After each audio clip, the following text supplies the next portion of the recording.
This video is walking you guys through how to use scholarly articles, which come from the library database that we have at Garden City, which is EBSCOhost. So, scholarly articles are a requirement of the college for this course. You're required to use scholarly articles in your research and in your analysis of these different texts. So, I wanted to explain not only what they are, why we use them, but how to use them and how to find what you need. So, if you're not familiar, professors, when they teach at a college, typically they do two things. They not only teach courses, but they do research, and that research is published in what we call scholarly databases or scholarly journals. And that brings, attention or notoriety to certain research at certain universities. So, that is what a scholarly article is. It's published research from typically someone in a field of expertise in a college or a government entity or something like that. So for our purposes, we're using something called EBSCOhost. So if you go to the website that I gave you, it's the library database, the library website. I'm sorry. You'll click into the database that is EBSCOhost. And to access this, you're going to put in your information. So there is your usual, how you usually do your password and your login information. You'll log in. There's also information on that landing page I was just on if you're not familiar. But when you come in, you'll see that the actual EBSCOhost includes a number of different databases based on different fields or areas of expertise. So for example, say history or ELL or something like that. So what we're going to do is we're going to click into the EBSCOhost research databases. And within that, you will see there are a lot of different databases. So these are academic journals are aligned to a number of topics and ideas, and there's generally journals for most everything. For example, computer science or education or whatever it may be. I highly recommend looking at Academic Search Premier. It's a great general database for our purposes. So when you come in, you're going to see that there is a search bar, and you can put any of these filters on that you like, but I would just leave it kind of blank right for now. But what you're going to do is you're going to search by you can search by the specific text that you're looking for. You could search by the topic, whether that's something, say, symbolism in Hemingway or something like that. Or you can search even by the author themselves. So say you wanted some more information on Kate Chopin's background. You can do that. So when you pull a scholarly article, what you're going to do is, for example, I'll start with something very simple. I'll look at Hills Like White Elephants. Very popular, obviously, texts. So you're going to search in here, and you will find a lot of different articles about hills like white elephants. These are published scholarship. So, for example, you could look at something like this. If you know that Hemingway's background involves alcoholism, and that was a huge part of the expat culture, and then that's woven into Hills Like White Elephants, that might be something that you want to explore. That would be a great article. But what you should do is when you come in, if you have sort of a general search like this, you're going to quickly skim to see the titles to see if anything looks like it fits with what you want to talk about. So don't just choose an article to choose one. Choose an article that seems to fit with the topic that you're talking about that text. So for example, this would be about the expat life in Europe. This would be like symbolism and Hills Like White Elephants, things like that. So you'll click in, say, let's do this symbolism in Hills Like White Elephants.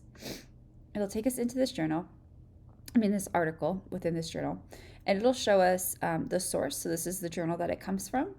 It gives us some subject terms. It gives us a quick abstract. So I would suggest starting here as you kind of look down. Check, is it A, recent? Is it relevant?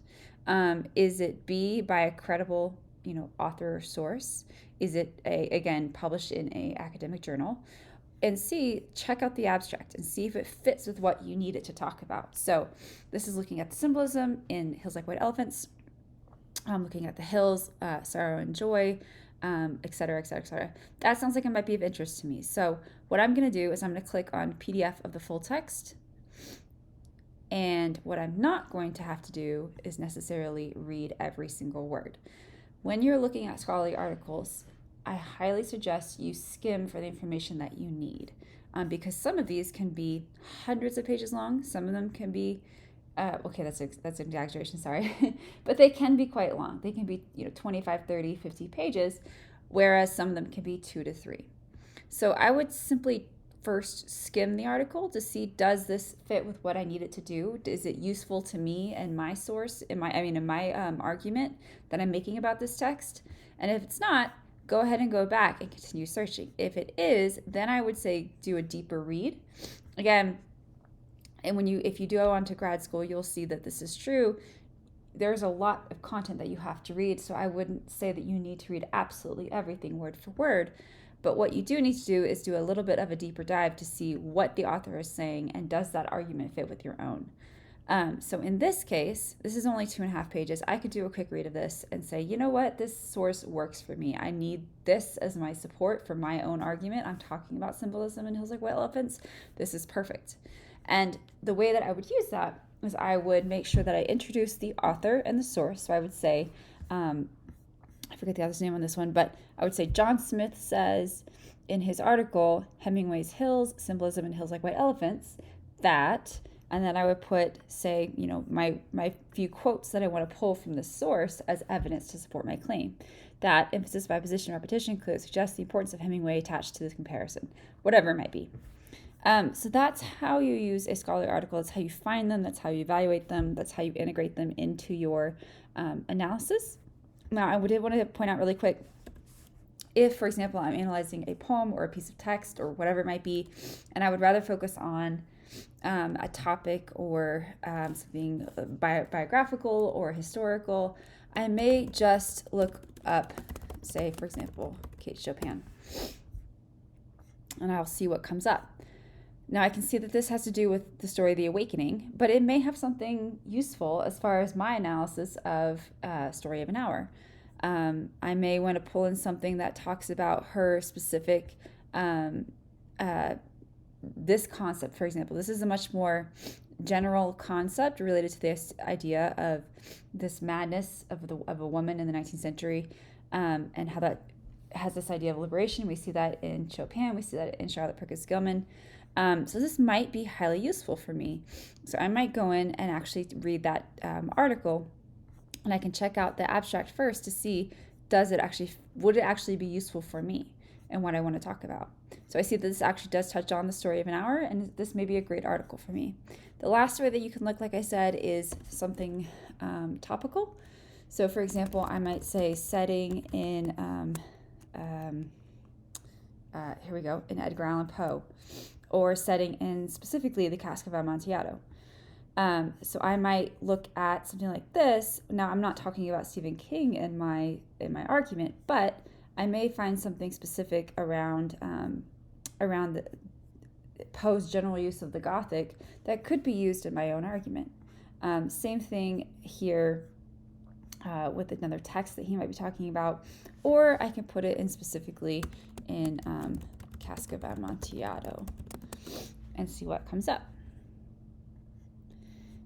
And we'll see a really great article that could be great here. There's lots of options. So that's kind of how you use the scholarly article. That's how you, again, find, evaluate, and integrate them into your arguments. So if you have any questions about this, let me know. But these should be cited as scholarly articles. So if you need a reminder, go back to the MLA guidelines.